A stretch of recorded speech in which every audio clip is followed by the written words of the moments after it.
But I mean a giant. oh, what do you got, son? What you got, Tom? I got a giant. Huh? Let's see what you got. No, it's coming in pretty fast. It may not be a giant. Nah, it's just about a 6-pounder. No, no. Good fish, huh? But land it over here. Land it over here. Land it over. Land it on this side. Yeah, over on this side here. Yeah, land it over there. Ooh, yeah. A 6-pounder at least. Yeah, it's a good one. That's a good one, son. Hey, folks. Not quite as big as we thought. We kind of thought he was a little bit bigger. Hey, but that's right. Hey, we were with my favorite fishing buddy and songwriter, Tom Jackson. Tom, son. What's up, hey, and buddy? that's what's happening, Roland. It's Friday. It's actually the first part of February right now, and we're out here shiner fishing. And Tom needs a break from all his trials and tribulations that he's gone through for the last couple of weeks, and we'll talk about that in a minute. But you know, right now we're catching a bunch of fish. Yeah, I really missed a big one, and I'm so upset right now. And I thought that was the recovery, but I mean, I'll take that 4 or 5 pounder. No Here, I'm going to problem get at you all. another shiner, and I'm just going to back up, folks, and I'm going to get him some. But Tom lost. He says it's 12 pounds, and I say it's more like 10, but that's all right. He was a big one. Oh, we're fishermen, we lie. Yeah. And he headed on. Okay, what we're using big shiners today. I just cast netted these shiners about an hour ago. And look at that big old giant golden shiner. And we're going to hook that one in the back, kind of right by the dorsal fin here. Kind of this area right here. Okay, Tom, throw it over on the, like you did before. He's a good caster, by the way. Tom's mainly a lure fisherman. He's learning a little bit about this shiner stuff, and he wants to catch a great big giant fish on a shiner, and he had that big one on just a minute ago. Okay. I'm a good caster, but I almost fall in the water. See, look at that shiner go. You just let him just run around out there. Now, I literally lost one though while ago. yeah, he did. He lost a really big one. Now, you know, it's the 1st of February, and the water temperature, let me just tell you a little bit about this water temperature if I can find my thermometer.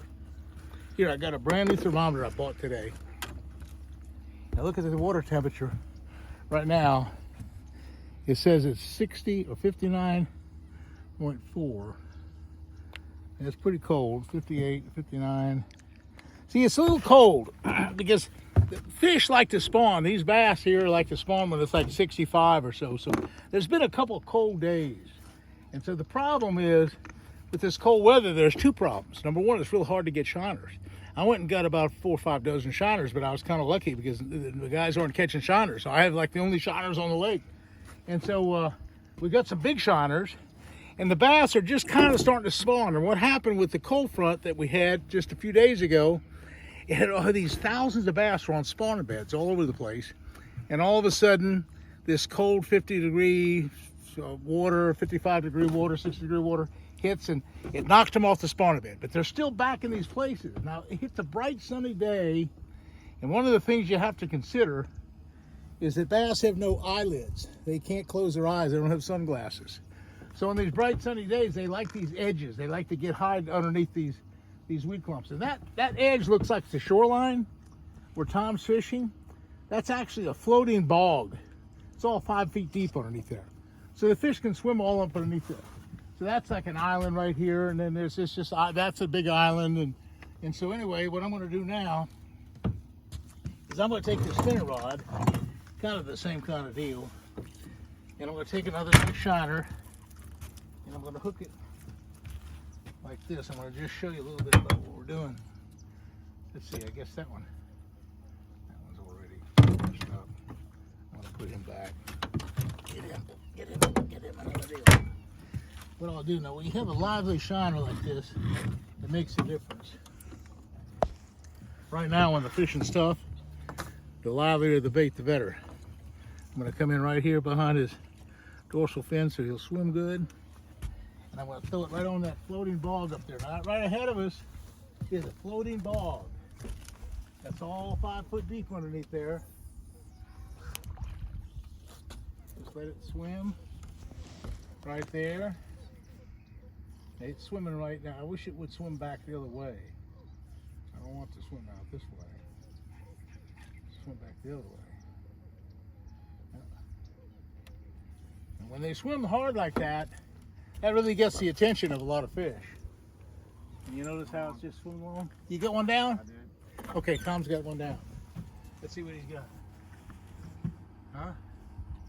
Is it still down? Yeah, he's got a hold of it. Is he? Hang on. No, he let go of it. Or it might be just sitting there like that big one did. Pull it and see. No, it's in the grass.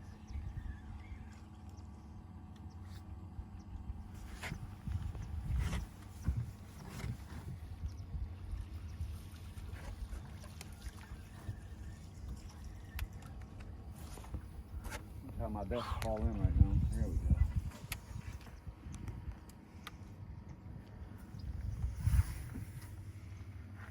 Okay. Good girl, please eat. Well, Tom, I tell you, you've had a really troublesome time, and I know I've done a little update. Let's talk about the update if you can. See, Tom had a problem. We were out deer hunting about 3 weeks ago, traveling up north, and just let me tell you what the conversation was the day before this tragedy happened. He said, Roland, he says, my house is all paid for now. He says, I'm going to sell it. I'm going to get a whole bunch of money. And with my mother-in-law's money, we're gonna get all this money. We're going to come down here to Headwaters, and you're going to buy some property. You're going to build a house. I can hardly wait. You're just all up and down. So we went deer hunting the next morning. Anyway, come in at lunchtime. Tom gets this phone call. And you know what I heard? Here's what I heard. Save the dog, save the dog, save the dog. His house is on fire. And Tom is screaming at the top of his voice to the people, save the dog, my dog's inside. And it didn't happen, did it? No, unfortunately, we lost my 6-year-old dog, who's pretty much our son. We were, it was unbelievable. I don't even know how to explain it, honestly, except for a complete total loss. Total loss. The whole house is totally lost. Me and Roland were in Georgia, and this is during when that bad storm was going on too. Yeah, and then you had to get home. He had to drive through this terrible storm to get home. And it was just bad. Well, anyways, my only concern, honestly, even though it's our home, my only concern is make sure that. Well, my first concern was to make sure my dog was alive, and he didn't make it. He died in smoke inhalation. But anyway, what we did, we talked about some of the charities that you're working on, and a couple of we had some donations coming in, so it's kind of working out pretty good.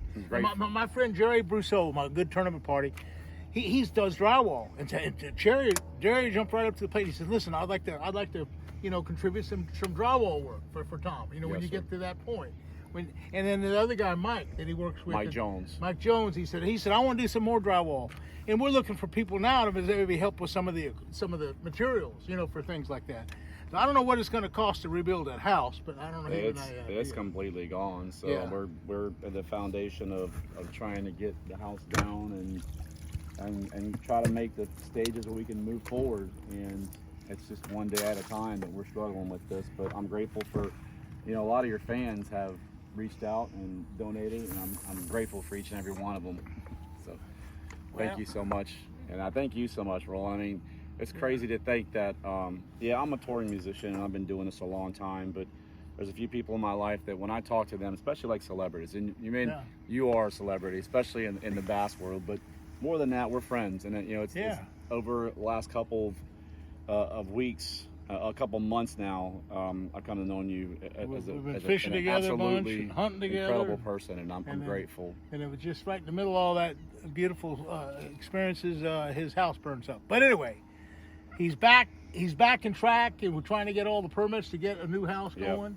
And you got a lot of good donations coming in. How do people donate to this?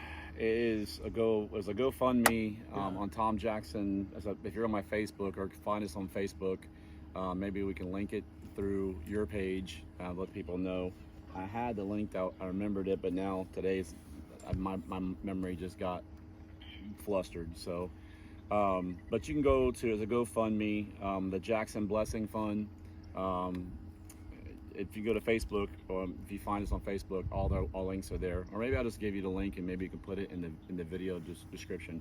We're grateful for anything. My wife and I, and we're lucky enough that a friend of yours let us borrow that trailer. It's amazing. Yeah, I know. I appreciate it. I know you have a trailer now. You have a trailer now to live in for at least temporarily. Yep. And then You know, like you said, Gary, or is it Jerry or Gary? Jerry. And Jerry Mike, want to do, they want to and do a bunch of drywall. people who have stepped up, Yeah. and I'm grateful for. Well, then every you have single your one of them. cousin Daryl. He has Yes. a lot of heavy equipment. He wants to help you with. Yep, Oh, Daryl. look, one's got me Yeah, down. you got one on, buddy. Take him down. I'm going to take him down.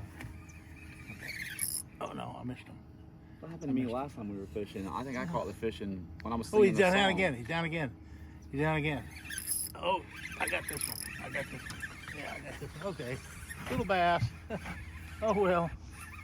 Hey, we aren't catching the big ones. Tom lost a great big one just a little bit ago. And it was about 10 pounds or 12 pounds. I don't know how big it was. We're fishermen. We're gonna tell a few stories. But we're gonna fish a little bit longer. We're gonna try to catch a 10-pounder. We'll definitely try. And also, yeah, we're going to be looking forward to you. Where's your next appearance? Where are you going to be playing So Friday we're going to be in Fort Pierce, Florida, at On the Edge. That is coming up this Friday.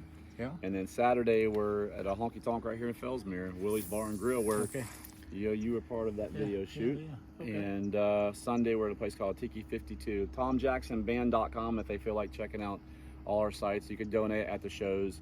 Also, like I said, check out Tom Jackson Band on Facebook, and all our links are on there. I'm grateful. Thank you guys. I appreciate Well, listen, it. folks, that's kind of the update for the week. That's what's happening in my world. Another fish has got my fish float down. Anyway, we'll get this one in, and then we'll close the day. Hey, but I tell you what, folks, Headwaters is alive and well, as Tom could say. Yes, it is. You had about a 10 or 12 pounder on just a little bit ago, and last week I had a 10 and a half. In fact, I caught it right here. So anyway, folks, there's a lot of good fishing going on, and think about Tom Jackson's plight, and try to make any donation that you can, because I tell you, he really needs it, and he wants to be back fishing again, because right now you're kind of out of the game. For a little bit. Just a little bit. Yes, sir. Hey, well, thanks, Tom, Thank you. I and appreciate thanks for another great day on the water.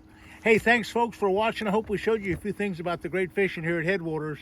Hey, think about Tom Jackson's plight. Try to donate. Hey, we'll see you again soon. Thank you.